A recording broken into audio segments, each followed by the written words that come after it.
morning and welcome to the Australian Stock Market Show. We hope you've had a great week. We also hope that you're all staying safe no matter where you are. We have a big show tonight, so relax and settle down for the next hour as we take you on a journey to learn and be informed on the stock market and trading. In tonight's show, we'll cover many interesting stocks, including Z1P, JB Hi-Fi, TPG, Costa Group, Lend-Lease, Woodside, Oz Minerals and many more. We'll also answer your questions as we bring you our upfront, no BS approach to all things stock market.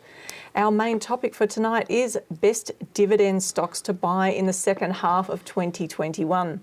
Hello, I'm your host Janine Cox, and joining me tonight is Dale Gillham, and we're Australia's most trusted stock market educators.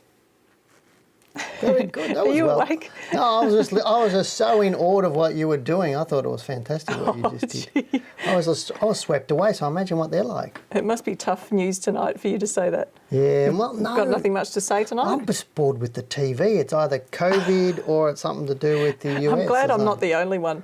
It's like Groundhog Day every single day. I know, I think I've tuned out. I know. I just switched, the TV was on this morning breakfast, I just switched it off because there's nothing new here and nothing interesting. But I actually played Bushman today. I was out riding a bike and picking up firewood. So that was part of my day. Sounds amazing. Did you have the Yakubra hat? No, I didn't. Oh. No, I don't have one of those. I don't think I've earned that one yet. No, you have to get that from your brother. I have to get that one from my brother. And look, it is exciting on the stock market at the moment. A lot of things going on, a lot more M&A activity at the moment. Yes, a lot more. What does that tell you? Oh yeah, that tells you something about the start of a boom, doesn't it? Yeah, well, the US market was closed today because it's 4th of July celebrations, so that was closed today, so it won't open up till tomorrow. So from there on, we'll see what happens with their market as they open up. But anyway, we need to move on with the show anyway, and we've been absolutely inundated with questions for the show, and so I'm going to do something really, really unusual, and that's shut up so we can get on with the show. That would be a change, wouldn't it? That is unusual for you. One thing that I'm seeing is that many viewers are being challenged by the market. And as I've said before, this is a huge signpost that you need to learn. There's an old saying that what a wise man does in the start, a fool does in the end. And when it comes to the stock market, we see this all the time as we get lots of people coming to us to learn only after they've wasted lots of time, struggled and lost money. When, if they had come to us first, they could have avoided all that.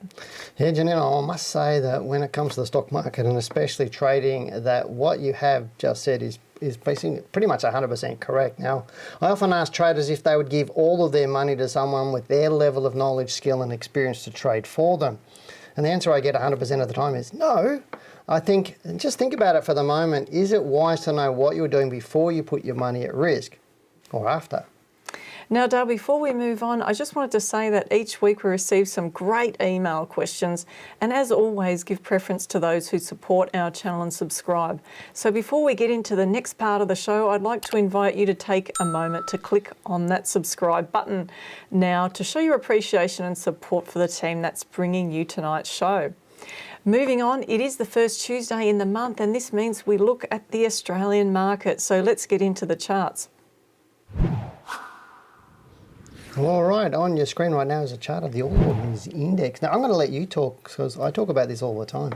I know. Well, look, I guess I could keep this really short and sweet and say to people, just go to Dale's Monday report and have a look at that and you'll find out all about it. Well, but that would be too short, wouldn't it? That would be too short. So let's get onto the screen. I told everybody I'm going to shut up, so it's what's on the screen. Go for it. Okay, so you can see there, I've put a dashed line across from the all-time high from the GFC, and you can see that it took roughly 12 years. In 2019, eventually the stock market, Australian stock market moved above that level, but then it really was shy coming around that level and reversed shortly after with the COVID pullback. There's always something that pulls back the market when it tries to make a new high. We didn't know it was going to be COVID, and we didn't know it was going to be as dramatic a fall as that, but it's funny and uncanny how that happens in the stock market. Well, it is. I mean, last year, in that I was expecting the market to come down. I was putting out reports saying I think the market's going to come down a bit, like I've been doing lately in this kind of the last couple of months already. But last year it came down. It just came down a lot further than I expected because of COVID. That we were expecting a pullback. Now we're expecting a pullback and it's doing the exact opposite. So it's like, well, Last year it listened to me, this year it didn't. I'm sorry, I can't do that. Yeah. Yep. I mean, you're quite open about that. But looking at the way that the stock market's gone up, we'd have to be expecting there'd be at least a short-term pullback. It's been so bullish. And we really need that pullback to happen so that we can get the reference points for the next rise. It's so much more sustainable, and this is where I think a lot of people get it wrong, is they look at the market to make their investing decisions rather than looking at the stock to make their investing decisions. But we do need a bit of a pullback. That's really what I'm thinking. But is it going to do it this week or next the next month? Well, look, I thought we'd just quickly have a look back. We've got a couple of minutes just to look back in time and see what happened when the stock market went through the 87 high. So we can see there in September 87, that was the 80, before the 87 crash. Now, if I just put a horizontal line across that and draw across here, you can see that it did the same thing pretty much, except the timing of it was slightly different. We had this initial push through the all-time high. At one point, it pulled back strongly and then eventually took a fair amount of time before it went through again. But that was in 1996 when it eventually got through. So that's 10 years, but it didn't really get going through that prior all-time high until almost 1997. So again, that's around 10 years. And then it was short-lived. We had the Asia crisis coming in, which, in theory, we've already had a crisis, with the COVID flu and everything else going on around that. We don't know what's going to happen in the financial sector in Asia, whether that's been affected by COVID and to what degree really. So that's not fully transparent. So we could be seeing the same sort of thing again, or is it already over? That's the question mark. But look, the market came back to test that high again, and that was in October 1997, and then it did it once more in September 1998. So it's natural for the market to do that at some point. Here we are again on the right-hand side of the chart. The market goes up. At some point, it's likely to come back and test that line. Cool. Well, they were fantastic. That's your thoughts on today. Yes, and that's all from us about the Australian market. Now it's time to get into our first email for the night. Now, our first email tonight is from Smith, who says, "Hi, enjoying watching your content, is very informative. Can you please look into Z1P and SZL or Sezzle, as planning to take a position in them, as expecting both to cross $10 in the near future. Thanks, Smith." We're going to look at Z1P. We only look at one stock. We just don't have time to do that. It'd be interesting to understand why he thinks they're going to go through $10, or both of them are going to go through $10. Look, it could be some brokers written that, or it could be some sort of fundamental valuation that he's looked at. Who knows? I mean, we both know that, and he's highlighted a line that's really important, a line in the sand for Z1P, because if this stock were to go through that level, we know that's more likely to go up and challenge the all-time high. So the all-time high that I'm referring to is this point here in February 2021. You can see the high. I've got to put my glasses on for that one. It's 1453. Okay, and so, but at the moment, it's pulled back, and it's pulled back for 2 weeks from this short-term peak in June 2021. Now, when you're looking at the bars are telling you a story about whether people are behind it or they're not. So right now the money's selling it. And so until we see a turnaround, and it needs to be this week pretty much, because if it keeps going down and takes out this low, then his theory about it going to $10, it may eventually, but not now if it takes out that low. Water for at least the short term. Because the risk then is that it's going to come back, fill that gap on the weekly chart, and then settle down potentially between $4 and $5. If it does get up, and it's got to trade above this high, $9.11 before it even would get me excited about it.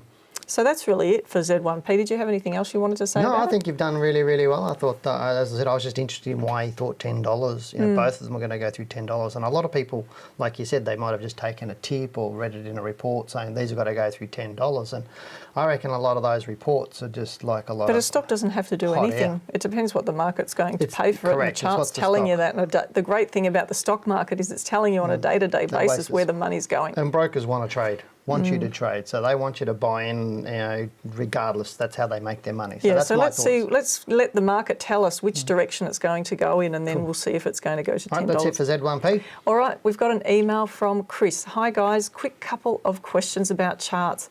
I've attached an example where AMS is up 8.85 for the day, but the chart shows a 3% drop on a red bar. I regularly see this on charts. Could you explain it? Also, my simple free charting app. I have red and green bars, seems pretty straightforward, but on your charts you seem to have several colours. Is that to do with adjusted data, and should I be using adjusted data charts? Chris, good questions there. It is a good question. Now, I did see his chart. I didn't put it up because it wasn't good enough for us to put onto the show. I'm just going to change it to That's a a bit rude. Why? I'm allowed to do that. I'm going to change it to a candlestick chart. So this is what he sent me. Now, he's talking about this bar, because remember last Tuesday night, I was talking about this stock, and that was my hot tip. Yeah. So the next morning, I became a genius because it automatically just gapped right up. And people are going, how did you know that, Dale? I didn't. I just thought it was a good stock. So it gapped up roughly 12%. And it traded in this range and it closed low. That's why it's a black bar, so it closed low. And what happens, Jin, when you get these big gaps, and that's part of what he's asking, is it's sort of exhaust. It just gapped from a closing one day to opening the next day. And then what happened is as I suppose the retail traders jump in, or try and jump in, the big end of town are just starting to sell into them. That's why it's closed a little bit So for anyone lower. who's watching for the first time, Dale bought every time we have a 5-week month, which we did last month, we bring up a hot tip, and the hot tip was AMS last month. So that's what he's referring to. And now someone's bought up the stock, and so you get to have your little day in the sun. Oh, it's one winner that I've got. It's not too. It's up 28% since last Tuesday, since it closed last Tuesday. So that's pretty good. Okay. But, and it has done all the things that we talked about it doing. To make it some sort of a stock that I would like now to get into. Now, Chris also talked about the colours of the bars on the chart. So I'll just look at the monthly chart to show them discussion on that. Did you want to add to that? Well, yeah, in the cheap charting packages and the free charting packages, and I know people get online and they go, all these free charting packages and saying these are the best. They're not. They're just not. And what they do is they give you bits of information and make it look like it's fantastic and all these bells and whistles. But what charting packages do is they quite often will colour code on the open, the close compared to the open. So if the open is higher, if it closes lower than it opened, it'll be a red bar. If it closes higher than it opened, it'll be a green bar. That's the extent of the colour coding, and it's pretty much useless to anybody, that kind of colour coding. We have a much more complex colour coding system which shows peaks and troughs and a lot more detail in them, and that's really what we're showing you on the screen. It's really about... it's about the relationship. It's about the relationships between the bars and everything else. And we teach all this sort of stuff in our basic course, in our trading mental course. We teach all about short-term bar analysis and why we colour code them the way we do. I just can't go through it with you today because we just don't have enough time on the show to do that sort of stuff. Okay. But yeah, You're so right, that's we my need to get question. into the next question. We do need to get to the next question, which is from Nick. And Nick says, hi, Janine and Dale. I have a question about finding stocks to analyse. Can you recommend a methodology or approach to finding stocks to then conduct fundamental or technical analysis on? In the past, I've picked stocks from the ASX 100 that have historically been good growth stocks that have experienced a downward trend in the past couple of years. However, I'm finding that this can be very time consuming. Now, I appreciate picking stocks is difficult and why people pay money for tips, but I don't want to rely on just paid newsletters that push me to FOMO stocks that I'm not interested in. Appreciate your insights. Many thanks, Nick. First thing I want to say, Nick, is picking stocks is not hard, and finding stocks to buy and sell is not hard. It's actually really, really simple. You just need to have a process. Now, I know we've done a couple of shows on how to find stocks, so it's not, we can't say just do this, Nick, and just sticking to the top 100 stocks is perfect. I love it. It's easy, and Janine and I can scan the top 100 stocks in no time, all with our eyes, to make sure we know what we're looking at. Or someone trained can. Or somebody trained, and that's what I meant. Is somebody trained, you can do it. It's not hard to do it, but all you're looking for is, we do fundamental screenings to look at what's fundamentally good. We look, and then we screen technically as well to there. But I think your process is wrong, but I can't teach you that on a YouTube show in 2 minutes. It's just not possible. So buy my book. It's in my book. We talk about that in both of my books, how to find stocks. At a basic level. At a basic level. And Janine and I have done a couple of shows on finding stocks and a process to find stocks. If you want more than that, just do the course. That's pretty much all I want to say. Okay.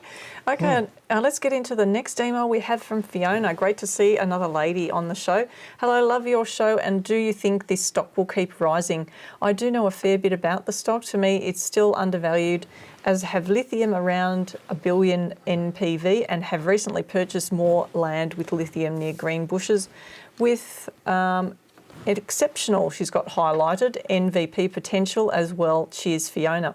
So this stock is Gallon, is it? Yep. Lithium. Gallon Lithium it is. GLN is the code, and it's just gone absolutely ballistic recently, looking at the share price. So would you buy it now? No. No, because it's already rocketed off and it's been trending up for some time.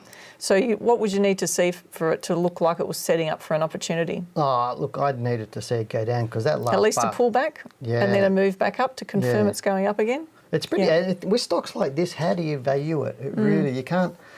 Yes, the big end of town look at future values and you can look at all sorts of things that it might be doing in the future, but it doesn't mean it's over or undervalued. It's just, but with stocks like these, it's whatever the market values it at, and it's really quickly valued, as you can see with the volatility of the stock price. But if she's done a lot of research, I don't have a problem with it. If for these sorts of stocks, you'd need to do a lot of research around them because they do run. They're more illiquid and they do run a lot more news.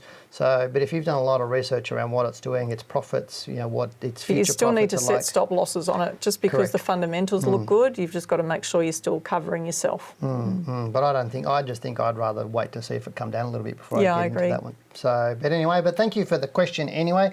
The next question we have is, or it's an email from Dan who says, "Hi Dale and Janine, I was wondering if you could take a look at TPG. It's been trending up and closing on its high the past 4 weeks or so with a low PE ratio of under 15. Do you believe the stock is good value and potentially a possible buy opportunity in the future? Also, from watching your shows regularly, would you want the stock to pull back for a week or two and then take off again before looking at buying in?" Kind regards, Dan. He has been paying attention, hasn't he? Isn't he? Yeah, he gets a gold star and elephant stamp for paying attention. And the answer is yes, we would like to see this stock pull back for a couple of weeks. Oh, so cool. You're spot on there, Dan. Janine's given you a tick of approval. Yeah. Don't get too used to it. I don't get many. Now, this stock, I used to really like this stock, but it's changed. It's become a bit of a, well, look at the volatility of it over the past few years. It's just turned into a bit more of a beast, if you like. It has. And that's why trend lines and, waiting for that pullback could be really important. And I think that we're going to get it in the short term. See, look at that. It's just, it could be. We are. I mean, obviously, we've only got 2 days in this week so far, yesterday and today, and it's down so far. So we may see it drop away. But look at the volume on this bottom bar down here. That's massive volume on this bar here.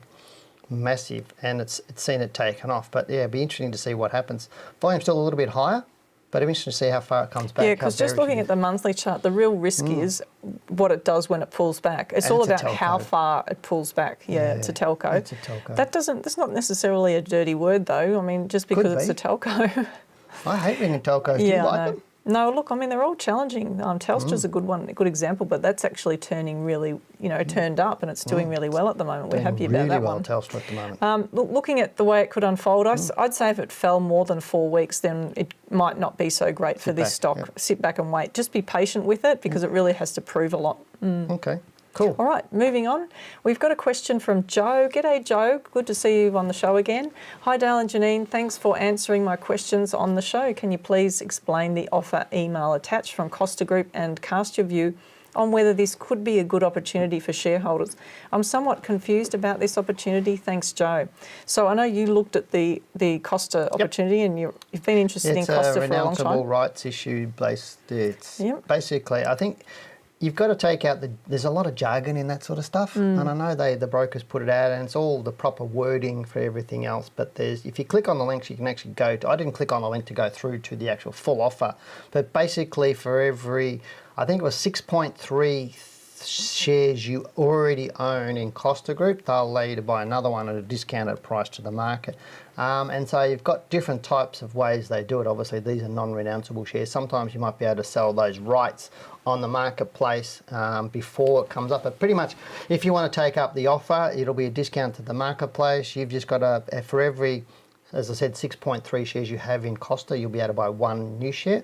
And then there'll be a price attached to that, and you just pay the money over, and then you'll get those shares on the dates. But I just click on the link and read a document.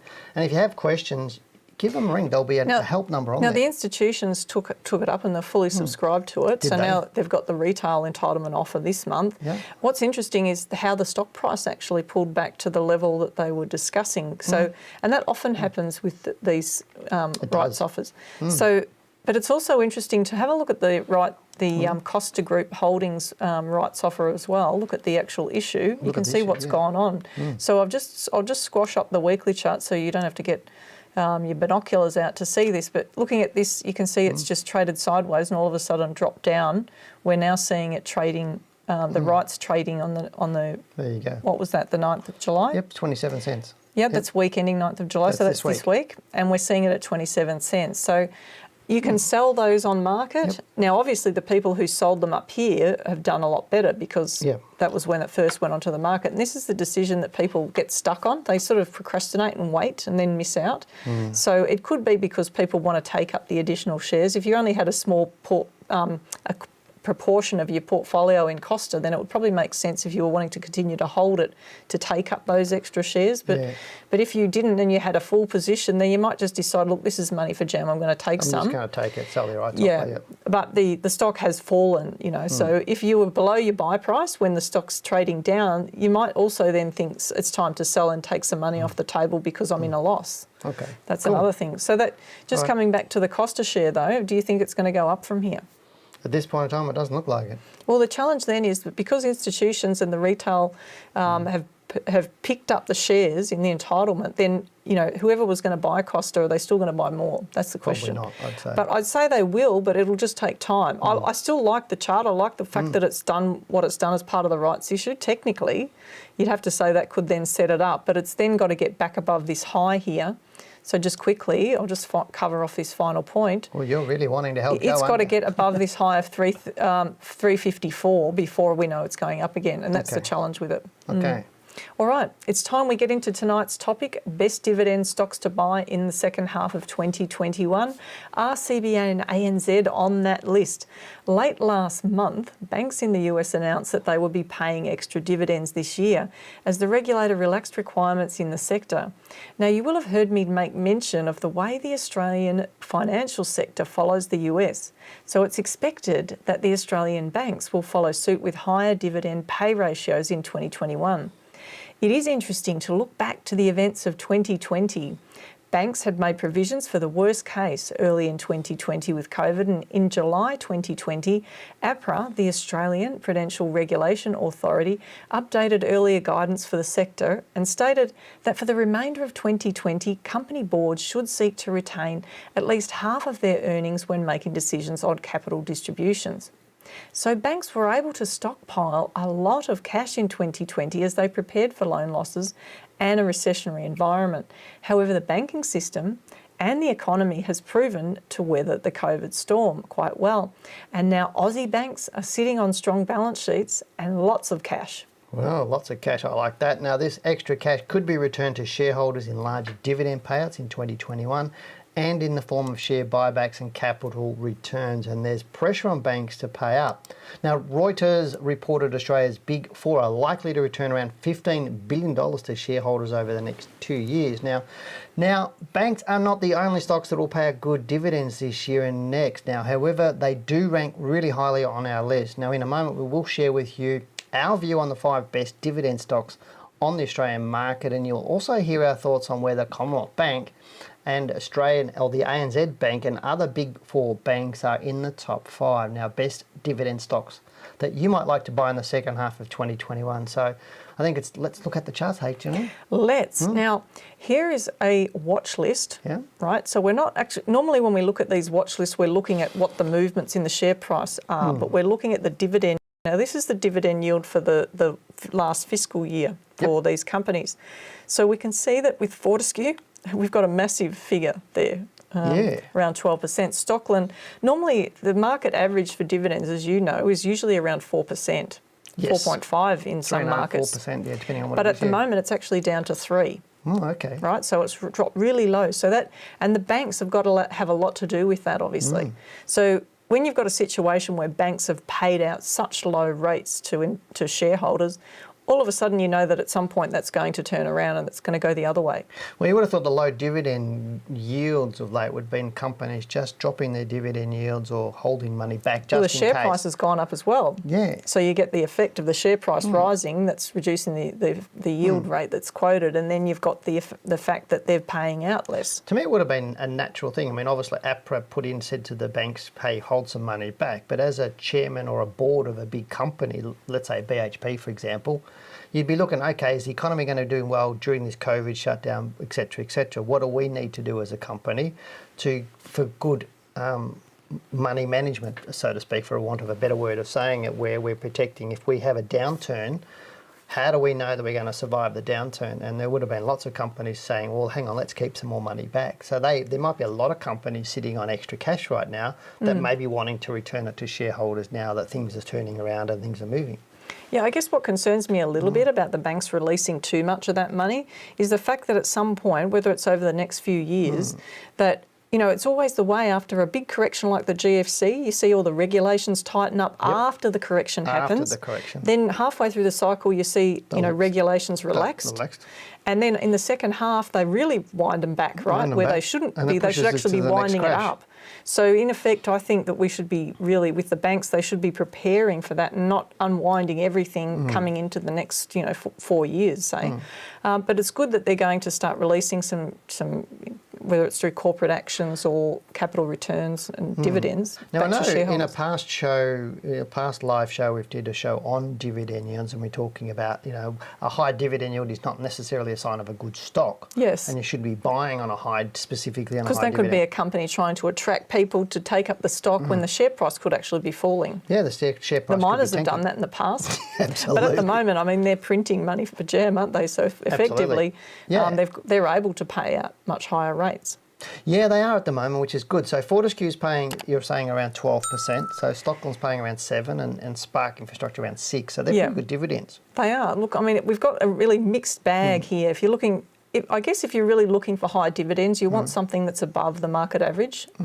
Possibly above 4.5% if you can get it. That's really what they want to aim for. So all the ones on that watch list that you're showing that's right now, what they've done in the past, right? That's what they've. So it doesn't mean that that's what they're going to pay out in the future. Well, that's an important point too. A lot of people think because a stock's paying out 5% that they're continually going to get that. Yeah. It's like an interest rate on a term deposit, and it's not. It's just what they're paying this year or what they've paid in the past year. So I don't always expect the dividend yield to be consistent year in, year out. Yeah, because that was for the last fiscal year. So, I mean, looking at Worley, for example, that's a mining area, 5.7%. That's halfway down the list almost. But AGL's an interesting one, isn't it? And I thought we might. I did have that on my list, but not for one of the best stocks. But I tell you what, we could look at this stock, but I don't know if our producer or director is going to allow me to go. AGL, I think, though, to buy it, but it's not a buy, right? It's not a buy so that's right the problem. now. So I didn't put it on the list because it's not ready yet. Yeah.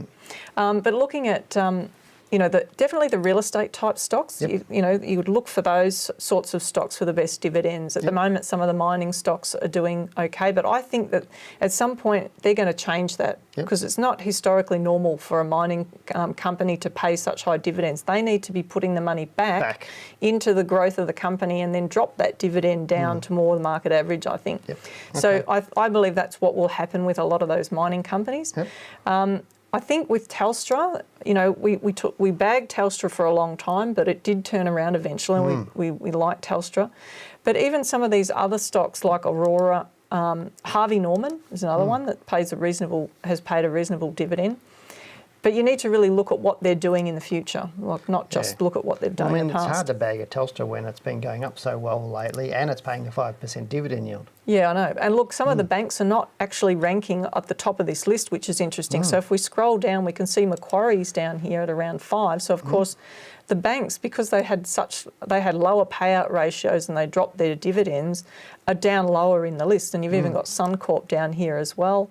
But I keep scrolling down. We've seen CBA pass by, and then eventually we get to NAB right down here at 3.38. And ANZ's at 3.4. Yeah. So, but if we go and have a look at, I'll just just drop this down. So you'd be guessing, so at a guess, would you say the banks would be turning from a 3% dividend yield with ANZ to maybe a 5 or 6% dividend yield? Yeah, well, what I've gone and done is I've grabbed data off Morningstar. So Yep. this is current dividend data that they're reporting on in Morningstar. Okay. Now, we're seeing that Fortescue Metals has got a dividend yield of 12.1. Fully franked? Yep. That's what the FF means? Yeah, and That's not a rude word. It's not a swear word. I was just, you stole my thunder. Sorry. I'll take it back. I can't use the FF word. Now, Rio, 8.7, BHP 5.8. Obviously, these are going to change over time. So All with fully movements in the franked. share price. Stockland is a nice figure at around 5.3. Dex is 4.8. Now, it doesn't mean that these are buys right now because it's got to fit. The dividend has to be good, but never sacrifice your capital for a dividend. So always look for the stock price to be going up while you're getting a good But they're a dividend as little well. bit deceiving when they're not franked, because obviously 5.3% for Stockland, this looks pretty good, but then you have to pay the tax on that. Of course. So therefore, it's not as But it good as depends having how a old fully you are and whether you're working and all that. Well, yeah, you've got to bring all tax that into it. situation. But at least you're going to get, if you're on a higher tax rate than the corporate tax rate, you're only going to pay a small percentage. Yeah, so why look at dividends? Yeah. So, so it's not necessarily the same when you're looking at 5.3% unfranked as opposed to 5.3% fully franked. Yeah. The fully franked one is worth more too. Correct, it is for the franking. So look, NAB looks really quite interesting in the middle, and ANZ as well is 5.3. Or 3.5, sorry, and Telstra's down at around 3.4 at the moment, all fully franked dividends. CBA is actually slightly below that, 3.3, but it's just had a massive share price rise. So you'd expect that to be towards the bottom. And Mirvac 3.2. Now Westpac is only 2.8. Very low, isn't it? 2.8. Yeah, and its share price has risen really strongly and it's held up really well also. Goodman Group is really, that share price has been rocketing up and it's 1.4%, so unfranked. So it's almost nothing, it's more a growth story than... Okay, so we want to go and look at some charts because we've got at least 5 stocks to look at, haven't we? Yeah, so I guess what that's saying is that you need to look at the current information as well as looking at the historical to see what's happening, and you need to read up on the companies to find out what their plans are for dividends going forward. Just not make a decision based on something that you read. Okay, so everybody at home wants me to do the drum roll and go, here's the best 5 stocks that Janine says you should be buying right now for the second half of 2021. Yeah, no, I'm not going to do that exactly. But what I will say is that you've definitely got to have something in the banks. Absolutely, and yes. you'd probably go for 2 banks if you were looking for good dividends, and maybe even 3 at the right time. So right now, you wouldn't be picking Commonwealth Bank, but in the second half, as we are now, but later in the second half, so we're likely to see a bit of a pullback in the share prices of these banks. Yep. But dividends are going to make it extremely attractive for a lot of shareholders and corporate actions that they're talking Now, about. when are the banks paying dividends? It's September, October? It varies from year to year, but from bank to bank. So what you need to do is go and have a look at when they actually release the dividends, just to be 100% it's all over sure. the place, isn't it? Some play a little bit earlier and some a bit later. Some banks split off from others at some point, so you need to just have a look and see when they're paying the dividends, because the share price will drop when a stock goes ex-dividend. That's the other thing to think about. And when it does go ex-dividend, that's when you need to really take note of how far a stock drops, and because if it drops less than the dividend, you know that it's probably quite strong and it's in demand. If it drops way more than the dividend, you need to really pay attention to that share and just watch it, because it could continue to decline. So I've seen this a lot with the property shares, so just keep an eye on that. So Commonwealth Bank's looking really nice, but we're waiting for a bit of a pullback. But later in the second half, I think there'll be a further opportunity there. Okay, ANZ? ANZ, I definitely think that there's more upside for ANZ. That looks really good. But in the short term, I'd like it to come back first. Okay. So I wouldn't necessarily just rush in to get dividends on it, but if you can time it right and get a nice entry on it and get the dividend, you'll be doing really well for the year. And I think this will be a good one. Okay, so Westpac? Westpac, I like that as well. Same thing as ANZ, and the banks have been moving more or less in unison in terms of the overall rises and when they're occurring, and the pullbacks and when they're occurring. So I would suggest that when you're buying one bank, you're probably going to be buying the other one at pretty much around the same time. But right now, you just got to be patient. Now, Worley is a smaller company, obviously, than the big banks, much smaller. But it looks quite good. And if it gets back above $12, $13, this thing could be, just looking at the pattern that we've seen on this long-term chart here, it looks like it's setting up. Now, I've seen stocks do this in the past and then get taken over. I'm not saying Worley will get taken over. I hope it doesn't, because just the types of industry that it's getting into, I just think's fantastic. So do a bit of research on that and just have a look at what their dividend plans are going forward if you're looking for dividend income. But you have to be mindful, you cannot hang on to this share just for dividends because of the volatility of a stock like this. So that's the other thing when you're looking for big dividend paying stocks, make sure that you've picked ones that are actually good trending stocks, and you might be able to hold them for medium to long term, but some stocks like Worley might be more medium term and not medium to long term. So bear that in mind. Can I adjust that a little bit? Good uptrending stocks, not hold ones that are going down while That's pay great. good dividend. Exactly. Because Telstra did that for a decade. Yeah. Well, it's funny you mentioned Telstra because I've got Telstra on the list here. Now, at the moment, like Telstra's traded up really strongly. At some point, it's going to meet resistance, possibly around these levels around here, $394. It may go higher than that. You know, we just have to just watch what the market does with it. But when this stock pulls back eventually, then there'll be another entry opportunity. And Telstra will give good dividends over time, generally. So that could be another good one. Now, I didn't have, because we talk about the miners a lot, I only had 5 stocks because you were being really tough on me, and I really wanted to put in another stock like BHP or Rio. Well, but bring up BHP, how's that? I'll let you do that. Really? Yeah, that way people can not have a go at me saying I'm a grump. You sure? I'm going to let you do another share. Put Yeah, BHP. I think you better do it. How are you going to do that? Oh, geez, I can't. I haven't got the typing. I haven't got the keyboard to do it. Yeah, so I know how to do it. You keep talking and I'll bring it up. You just watch. Okay, so again, just to reiterate what we talked about, go for stocks if you're looking for dividends that pay in excess of 4%, preferably 4.5%, but make sure they're big liquid stocks. If you're picking stocks outside of the top 100 that are paying really high dividends, the risk is that they're paying that because they're actually trying to use that as a way to attract investors rather than there necessarily being a great story about it.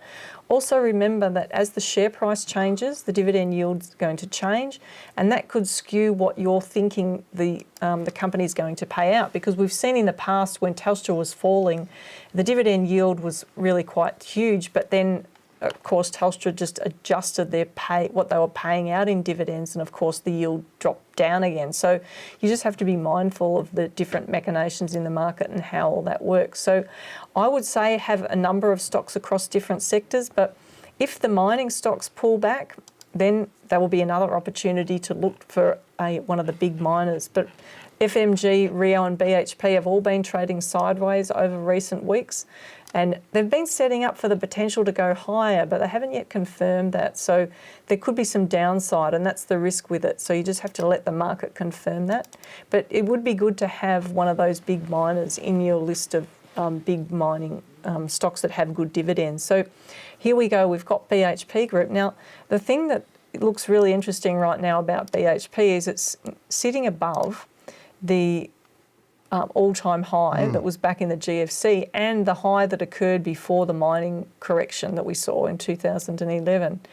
And remember I showed you that chart of the All Ordinaries Index where the market comes back to test support on those prior major highs? Well, this is exactly what BHP is doing at the moment. And it looks good right now, the way that it's unfolded across there on the weekly, but the challenge is that we don't know whether that setup is actually finished or not. So we just need BHP to confirm that that has actually occurred.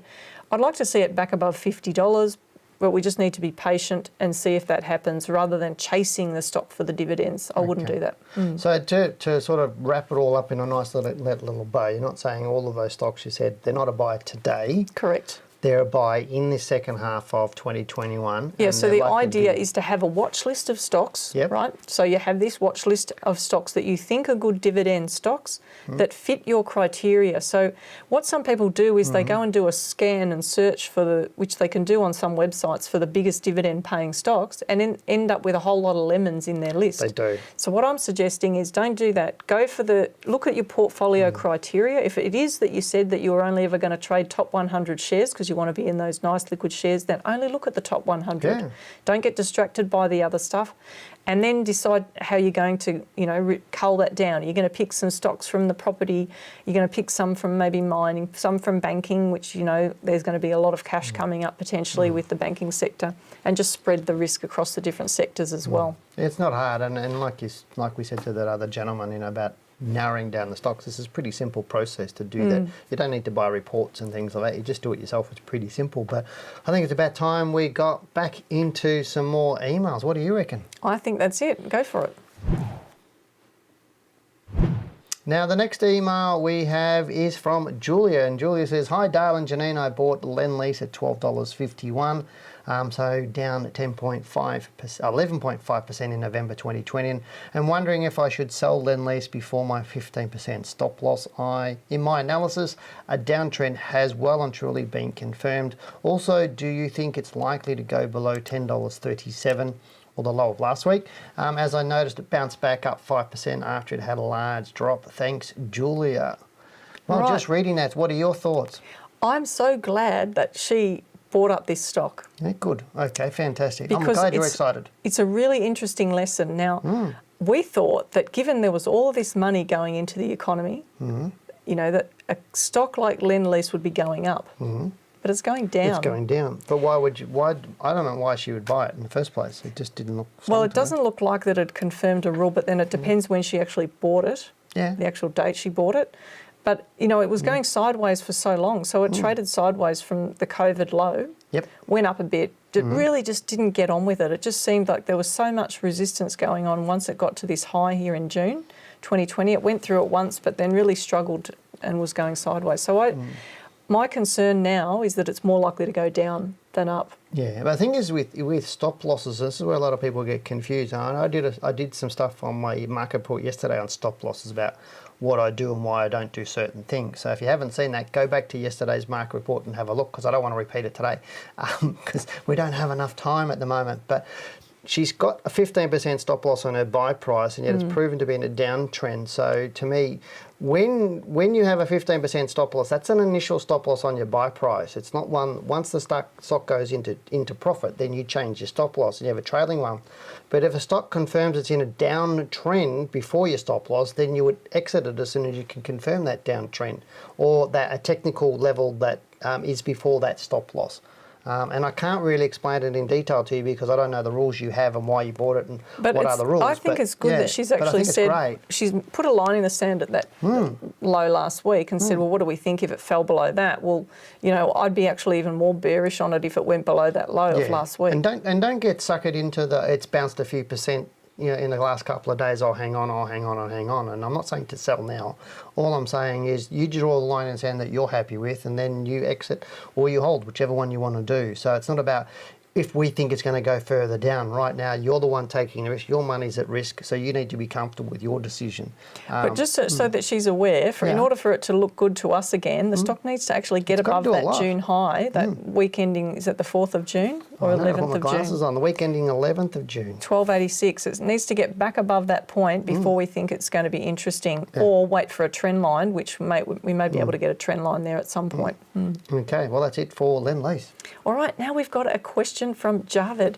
I have questions about energy sector as ASX and crude oil prices making new highs, but energy sector is still looks oversold and no one interested in it. Can you please provide your quality analysis on it and possible reasons behind why money is not flowing in the sector? I'm thinking to buy Woodside for medium term, so it would be great if you can analyse this stock, where it is headed in 2022. Best regards, Jazz. All right, thank you, Jazz.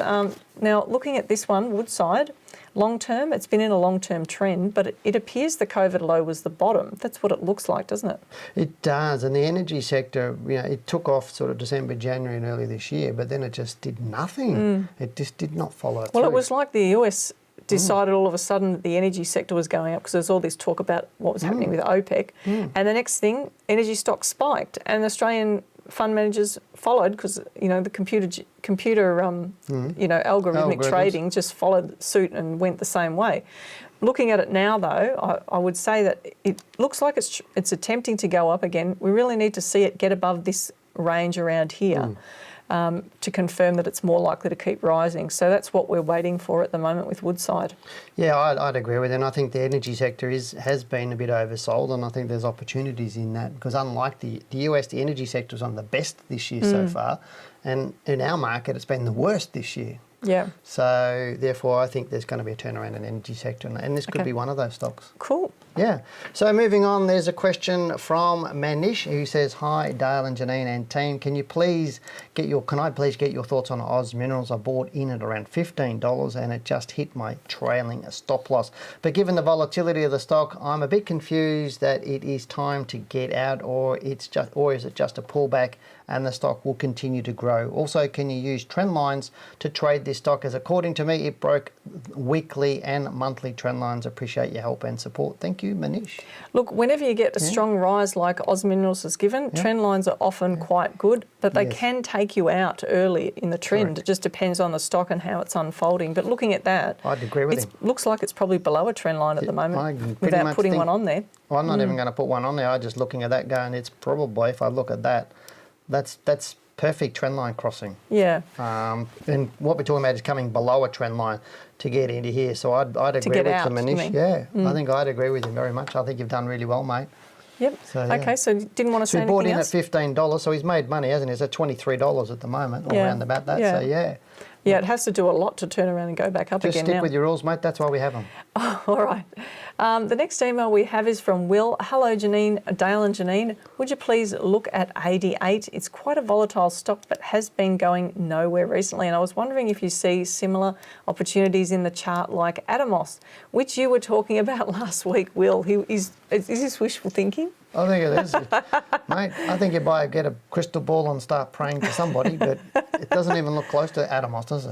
Look, And you can't compare that. Oh, come on. It's got a sideways formation. That's what he's talking about. They want me to give it the Dale's touch or something. It's going up.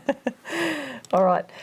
So looking at this, you can see there's huge resistance across there at the moment. So the stock really, it hasn't got far to go to get to the all-time high. And because that resistance is so strong, it really needs to get above $9 before you'd know whether it's more likely to keep going up. Yeah. So that's the challenge with it.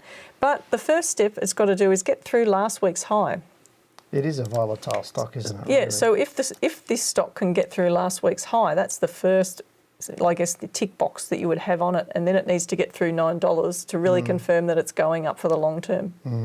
Yep. But it could do that. Oh, quite possible, but I mean, I can understand him being a little bit, I won't say despondent, but a bit impatient, because it's been going sideways for 6 months. True. And people do, but sometimes when you run out of patience, they just take off, and sometimes they do that. But you can't compare this to Atomos, completely different stock. So I wouldn't necessarily say they're going to do exactly the same things. But thank you very much for your question. Now we have a question from Trev, who says, "Hi Dale and Janine. Dale showed last week that the trend of the ASX is not as upright as previous and could indicate a slowing, leading to an 8 to 12% correction. Apart from this line, and correction usually occurs twice a year." Yep, that's exactly what I said. "Is there any technical indicators supporting thoughts such as moving average crosses, Bollingers, histograms, etc.? Thanks, Trev."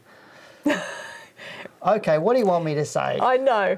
Look, we don't believe in those in indicators because they're lagging everything, right? So when Dale's looking at analysis on the chart, he's looking for a forecast based on what is leading the market, or what's leading that particular stock. Yeah, leading tools. So I don't know. So, the your answer is yes? yes. There's a lot of stuff behind it. I just don't show on the chart because most people wouldn't understand what we're actually doing. If you saw my charts that I have on my desk, you'd just go, "Oh my God, there's so much stuff on it." It's all about time, price and pattern. And as Janine said, you can look at my charts any day of any week and any second of any day of any week, and you'll never find a Bollinger Band, moving average, MACD, stochastic on any of them. Look, I looked at those in the beginning and it did my head in, and I thought, crap. Am I allowed to say that? It might work for really short-term trading. And I've seen people use it for really short-term trading, but I just threw it out. So many false signals, and just makes your trading hard. Yeah. So make your trading easier, but no. The next email that we have is from Guy. "Hi Dale and Janine. I just finished reading How to Beat the Managed Funds. Yeah. Great stuff, Dale. It's almost hard to believe the fantastic returns in your modelling. Through simply purchasing top 20 stocks made even better by some simple buy and sell rules. I purchased Sydney Airport a few months ago for $5.92 and it's disappointed until today's sudden price jumped to $7.78 due to a proposed takeover for $8.25. My question is, do you think this is a great sale price and will it likely go any higher? I've read elsewhere that the final offer price is usually the best achievable when it comes to buyouts. Thanks, Guy." We had another question on Sydney airports that came in later that I just couldn't put in the show, but I can't remember who it's from. So Look, if you're watching, you're getting an answer now. Long term, Yeah? I'm really unhappy about the takeover for a number of reasons. Okay, why?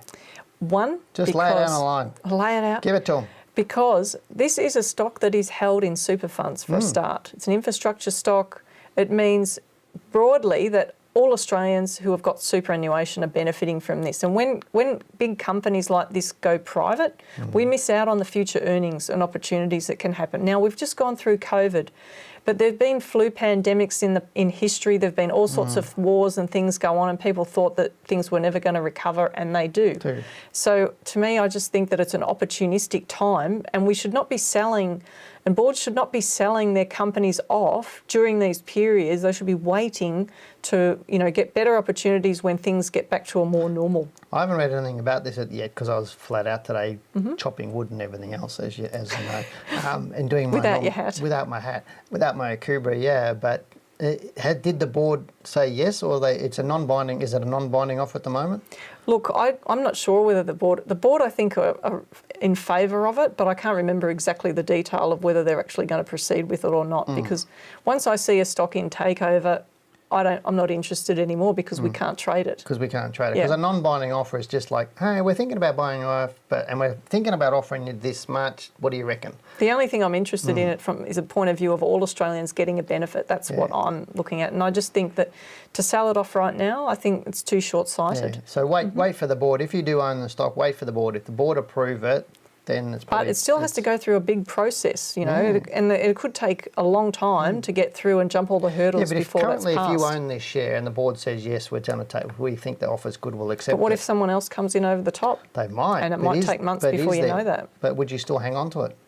Would I still hang on to it after the board says yes? If it had to be involved in a foreign investment review board or something like that, where it had to tick certain boxes, so I'd actually find out what has to happen for that approval to come in, I might wait for that. I reckon I'd take my money and run. But like you, the share price can drop, and that's the risk you take, that the share price drops off, and if it doesn't go through, the best answer would be take the money and run. So there it is. Anyway, but thank you very much for the question. Now we've got a question from Dave.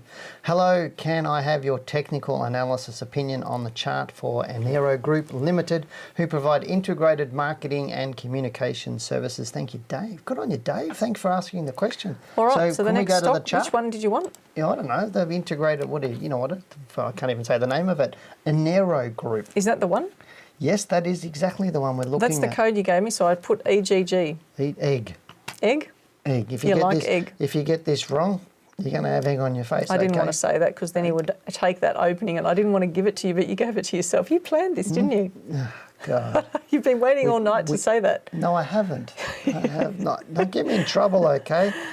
So what do you think of this stock? Right now, the stock's just coming back to its momentum. Look at Can that. we just look at the left-hand side first? Yeah, look CREP on that side. Show them, everybody, the right discipline. Yeah, but this is probably a backdoor first. listing. That's right. So we need to look at that to understand what's happened. Okay. So just... I'll leave it up to you. You grab the mouse and No, you I talk. want you to talk. I promised I wouldn't talk much. No, you didn't. I want you to talk because start of the what we're show, looking at is the break here in the chart, which you talked about as potentially being a backdoor listing. Yeah. So how relevant is it then when you're doing technical analysis Well, with it? It's not. So what we're looking at is this part of the data here. Yeah, Right. that's relevant. Right. And right now, what are you seeing on the monthly chart? It's been going up like a... But it's high risk, isn't it? Because Yeah, it's it is high been risk. pulling back more recently. But it's just coming back to its normal momentum, I'd say. Yeah, but That's really what I'm until saying. it goes back above, this week's high, we don't know that it's going back up yet. Again. No. So what would you say in answer to the question? I'd say right at the moment, at this point in time, it's got more chance of going down. Okay. I'd say that's what I'm thinking about it from a technical point of view. I'd say you'd probably be looking at somewhere, be coming back down to sort of 210, 220 sort of mark there because... Well, that's the risk. Yeah, that's the risk that it's got because obviously there's the COVID low at 80 cents and then it's had a high there up at around, what's that one, about $3.28. It's a spectacular rise, And what's the isn't it? opportunity if it does go back up again? If it goes back up again, I think it'll probably go through these highs if we start to go back up again, but I think it's got more downside to come first. Okay. All I right. really do. That's your take on EGG. That's my Egg. 30-second take on EGG. The next question you. is from A. And now this person is very mysterious. It's just A. What's your thoughts on JBH? That's JB Hi-Fi. I don't currently own this stock. But I've been following it closely and it seems to be tracking back towards the March 2021 all-time high of $54, and I'm considering entering if it has a few more weeks following the current upwards trend. I've made more progress through Dale's first book. Can't put it down. There you go. Thanks. Does that mean you take it to bed as well? Thanks once again for all of the material you make available. Cheers, A. Well, I don't know if it's a man or woman or who it is because it's just A. I've had women come up to me when I've been next to my wife and she says, Dale, I keep taking you to bed all the time. And my wife just cracks up. I go, what do you mean? They go, I take your book to bed. And I say, okay. Okay. All right. Let's get back to JB Hi-Fi. JB Hi-Fi. All right. So we were talking about this March high, okay? The March high is actually 54.64. Yep. I think it was quoted as 54. But the challenge right now is it could get through that high, but it really needs to go above last week's high first. So we need to take this on a day by day, week by week basis. So the high of 51.26 is really important. Now, the risk here is if the stock falls back below this low, week ending the 18th of June, I think the low was 47.10. Now, if the stock falls below that level, there's a real risk that JB Hi-Fi could be on the downside and it could go down quite strongly. I think they're better stocks right now. But the problem with this stock, if it starts to fall, is it's one of the most highly shorted stocks when people get wind of it falling away. So this is why right now it's a really critical time because this sideways move's been formed. Those levels are really important to watch. There's so much easier stocks to look at the moment. I know you've been following it, but I think go for easy ones and follow the rules in the book. Look for something that's been trending down for a while and it's starting to move up. And I think we've shown you a couple tonight as well. So just make it easier. I'm not for You don't need to add to that anymore. Yeah, I don't really need to add to that. Just shut up, Dale. That's what you're telling me. Okay, now we've got a question from Shoaib who says, hello, Wealth Within a Team. Can I please get your opinion on EVN or Evolution Mining? I do not own the stock, but considering to add this mining stock to my portfolio, is this a stock you would consider getting into? Thanks, Shoaib. Well, the simple answer right now, Dale, is not right now. Not right now. That's the simple. Yeah, okay, so we've seen... Okay. We've seen a pullback across all gold stocks, haven't we? We have, yes. Okay, so it's almost a mirror, like a consistency we're seeing across Newcrest, Evolution Mining and Northern Star, this pullback. But it appears that they're finding support right now. So the pullback seems to have slowed down. In order for this stock to move, to really show signs that it's going up, it's got to get above $5 first. Yep. So once it's above $5, that's the starting point. But the next level is the prior high that you can see there that Dale's playing around with on the chart. Because you don't show people, I'm showing them. Oh, all they can see is a big box covering everything. No, well, I'm just showing them. Get the crosshair out. No. Just keep talking, girl. Okay, so you can see the top of that outside bar there. That one. Until it gets back through there, you don't know whether it's going to keep falling or not. That's the risk with it right now. Yeah, so a bit early, that's what you're saying right now. So if it finds some support through here and starts to move up, you're saying wait till it gets through this. Well, it depends on your strategy and the trading plan. It depends on the bars that form on the chart and what rules trigger as to what you would do. But you have to look at what the upside is versus the downside risk. The real story, not just... Did you ask me to answer a question? Okay, yes. Thank you. All right, so it's about the upside versus the downside risk, isn't it? Yes. Okay, so if it started to turn around there, what's the upside to that prior high? Well, the upside to that prior high is from where it currently is up to there, that's about 18%. Okay, it's 18%, but it still has to prove, it has to show a sign, whether it's something that people draw from the Trading Mentor course or our other courses, it still has to have a rule to actually get back in. That's the challenge here. And do you think it'll do it? It could. It could, but it's probably a bit early right now. That's so you wouldn't be buying now, or you just wait? I'm just sitting back being patient, Shoaib. That's what you should be doing right now at the moment. Okay. So, yes. Fantastic. Well, that's our thoughts on Evolution Mining, and we've had some great questions tonight, so thank you so much to all of you who sent them in. It really shows that you're thinking. Remember, this is your show, as we're here to help you, and as such, we're guided by your questions as to what you wish to know, and so I urge you to send in your emails so that you can ask Dale lots of questions. And we can help you. Now, we chat to people all the time who say they should already have taken a step forward in some way. So if you are serious and saying to yourself right now that I should send in a question, or I know I should enrol in the Wealth Within course, then just do it, as you'd be amazed how it will change your life if you do. If you've been thinking about trading and want to learn properly to ensure you do it the right way, you can call our team. Remember, They have been where you are. They're all traders, our team, who will talk to you, and they've studied our courses, so they are more than happy to spend some time to really help you work out the direction that you want to take in your trading and investing. Now, there is no obligation, and you'll receive really helpful information from them. All you need to do is call 1300 858 272. That's pretty simple. Well, that is it for tonight's show, and we hope that you not only enjoyed what we've presented tonight, but you got a lot of value from our answers to your questions. So now it's your turn to help us, and right now hit that subscribe button and say thank you to the team who put in a big effort to bring you this show each and every week. Now, I know I've been talking to some of you on the phone recently, and you said you haven't subscribed and you're going to, so come on, now's your chance. Do it. Also, remember to put this show onto your calendar to join us right here on the live Australian Stock Market Show every Tuesday, 7 to 8 p.m. If you'd like to have your question answered on next week's show, send an email to info@wealthwithin.com.au and type Wealth Within line in the subject line. Now remember, you must email, and you must do so before 3 p.m. on the day of the show. And I've had a lot of people promise they're going to do it, but they don't. Great. As always, thank you for joining us, and we hope that you've had a great week. We look forward to you joining us again next week. For now, goodbye, good luck, and good trading. I've even got people saying they're going to send videos in, but they still haven't either.